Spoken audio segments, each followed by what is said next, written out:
के तपाईँ जति आइपिओ हाल्दा पनि नपरेर दिक्क हुनुहुन्छ? त्यसो हो भने अब नातिनुहोस्, तपाईँले जति आइपिओ हाल्यो त्यति पर्न दिनुहोस् भनेर त्यस्तो टाइपको एउटा कुनै रेडियोमा एड बन्थ्यो होला हैन, सायद अहिलेको अवस्थालाई हेर्ने भने। नमस्कार, म आरपी सिर्जन, आफूले सिकेको कुराहरूलाई सिकाउने मान्छे। आजको यो भिडियोमा मैले एउटा नयाँ आइपिओको बारेमा कुराकानी गर्दैछु। त्यसो त तपाईँले धेरै थाहा पनि पाइसक्नुभयो, तपाईँलाई थाहा पनि छ, तर अलिकति केही फरक कुराहरू त्यहीसँग सम्बन्धित भएका यहाँहरूलाई म भन्छु। तपाईँले कति हाल्ने, कसरी हाल्ने, यस्तो खतरा आइडिया दिँदैछु। हुँदा त आइडिया होला पनि, र पनि आइडिया छ भने त्यसलाई झन् धेरै माजिन्छ। नेपाल इन्फ्रास्ट्रक्चर ब्याङ्क लिमिटेड नेपालकै अहिलेसम्मको सबैभन्दा ठुलो आइपिओ, मतलब सबभन्दा ठुलो पुँजी हामी जनताले हाल्न पाउने एउटा ठाउँ अझसम्मको। योभन्दा पछि आउला के होला थाहा छैन। यो भनेको एकदम गजबको अपर्च्युनिटी हो। अब कम्पनी कस्तो छ, के छ, कसो छ भनेर मैले यहाँ भनिनँ। त्यसको लागि चाहिँ डिस्क्रिप्सनमा एउटा लिङ्क छ, तपाईँ त्यहाँ गएर हेर्न सक्नुहुन्छ। कम्पनीका फाउन्डर को हुन्, के हो, कस्तो हो, कहाँ छ, के गर्छ भनेर। अब यसमा यो के हो त भन्दाखेरि यो एउटा ब्याङ्क हो जसको एउटा मात्रै ब्रान्च छ अहिले। अब हामीसँग टन्न पैसा भइसकेपछि ब्रान्चसँग बढाउँदै जाला। अब अर्को एउटा कुरा के हो भने यो यसको काम भनेको नेपालमा विकास गर्ने काम। यसको उद्देश्य जहाँनिर हामीले ठुल्ठुला प्रोजेक्टहरू बनाउनको लागि काम लाग्छ, जस्तै मानव केबल कार बनाउनु पऱ्यो अथवा ठुल्ठुला जलविद्युत आयोजनाहरू गर्नु पऱ्यो भने त्यहाँनिर यसले इन्भेस्ट गर्छ। यसले निकाल्न लागेको आइपिओ रिस्क कतिको छ भनेर भन्दाखेरि जुन रेटिङहरू छन्, क्रेडिट रेटिङहरू, त्योबाट हेर्दा धेरै लो रिस्क पनि छैन, हाई रिस्क पनि छैन, मिडियम छ।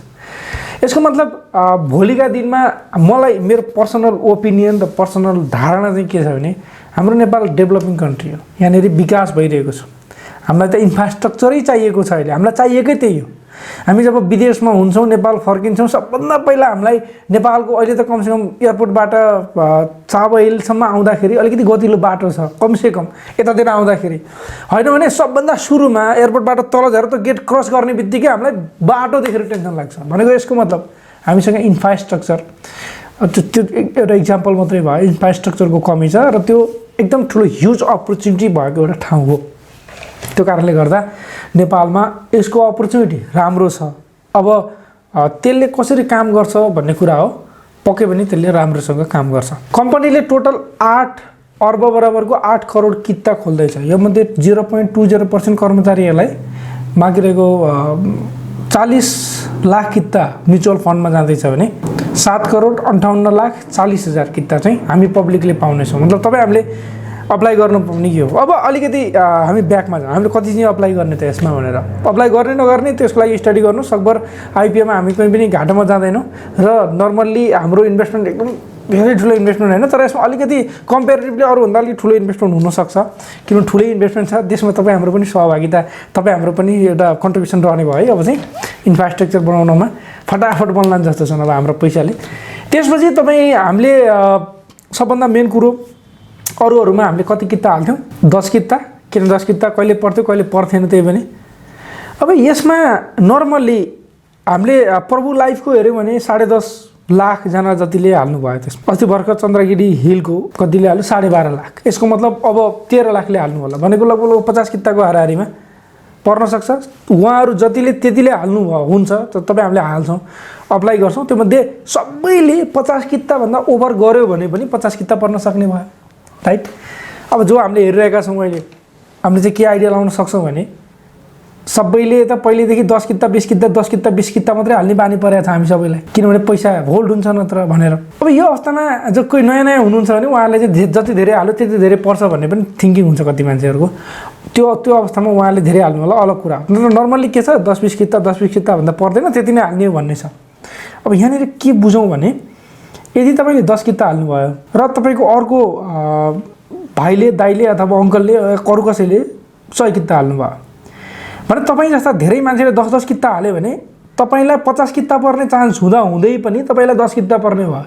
तपाईँको 40 किता कसलाई जान्छ? तपाईँको अङ्कल काका रिलेसनले त्यसलाई नजाला, जसले धेरै हाल्छ उसलाई जान्छ। यसको मतलब तपाईँसँग पैसा छ भने कमसेकम फ्यामिलीको सबै मान्छेको होइन भने आफ्नो पनि म चाहिँ रिकमेन्ड के गर्छु भने कमसेकम 100 किता जति हाल्दाखेरि घाटा नजाला कि 50 किता त पर्छ होइन भने 5 दिन 10-15-20 दिनको लागि म्याक्सिमम यसलाई ब्लक होला 5,000 रुपियाँ एमाउन्ट, होइन भने 5,000 को किता सेयर त भर्ने भयो। अब यसमा कहिलेदेखि कहिलेसम्म खुल्दैछ भन्दा 2 तारिकदेखि 2 गतेदेखि माघ 2 गते अथवा आजदेखि सुरु भएर 6 गतेसम्म खुल्छ र 6 गतेसम्म सकियो भने कम्प्लिट हुने बन्द हुने भयो हैन भने फेरि 16 तारिकसम्म पनि एक्सटेन्ड हुन्छ र त्यो 20 मा पनि हुन्छ यो 20 मा फेरि जोको डिम्याट अकाउन्ट छ त्यो उहाँले जानुहुन्छ खोल्नुहुन्छ लाउनुहुन्छ र हामीले शेयरको बारेमा मैले केही समयदेखि भिडियो बनाउँदै आइरहेको छु मलाई आशा छ जो साथीहरूले मेरो भिडियो हेर्नुहुन्छ उहाँहरूले कमसेकम यो शेयर भर्नुहुनेछ र उहाँलाई शेयर पर्नेछ पर्छ यो त शेयर नपर्ने त यो एउटा गजबको एउटा अपर्च्युनिटी पनि हो धेरै मान्छेहरूलाई त्यसको लागि अल द बेस्ट तपाईहरुलाई शुभकामना छ यदि तपाईहरु शेयरको बारेमा जिरो हुनुहुन्छ शेयर भनेको के हो शेयरमा लगानी कसरी गर्ने भन्ने लगायत आईपीओ कसरी अप्लाई गर्न सकिन्छ सुरुदेखि बैंकिङ प्रोसेसदेखि लिएर आईपीओ मेरो शेयर बाट लगानी अथवा आईपीओ कसरी अप्लाई गर्ने भन्ने मेरो शेयरबाट आफूले कसरी अप्लाई गर्ने भन्ने त भिडियो बनाइसकेको छु त्यो हेर्न सक्नुहुन्छ यदि सबै प्रोसेसको बारेमा जान्न चाहनुहुन्छ भने पनि हामीले एउटा ट्रेनिङ पनि छ साथै तपाईलाई ह्यान्ड टु ह्यान्ड सपोर्ट पनि हामी गर्दिन्छौँ अनि तपाई विदेशमा हुनुहुन्छ भने पनि नेपालमा